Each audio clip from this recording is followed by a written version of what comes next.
तो अस्सलाम वालेकुम दोस्तों, कैसे हैं आप सब। उम्मीद करता हूँ आप सब ठीक होंगे और बढ़िया होंगे दोस्तों, रोजे पूरे चल रहे होंगे दोस्तों। तो हम जैसे कि आप बहुत दिन पहले ये बाजरे का जोड़ा दोस्तों लेकर आए थे।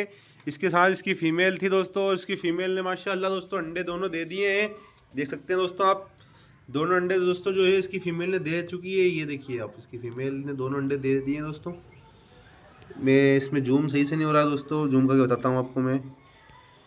ये देखिए दोस्तों, दोनों अंडे दे चुकी है इसकी फीमेल, और इसकी फीमेल ये यहाँ पे बैठी हुई है दोस्तों, जो कि बिल्कुल टेडी है दोस्तों।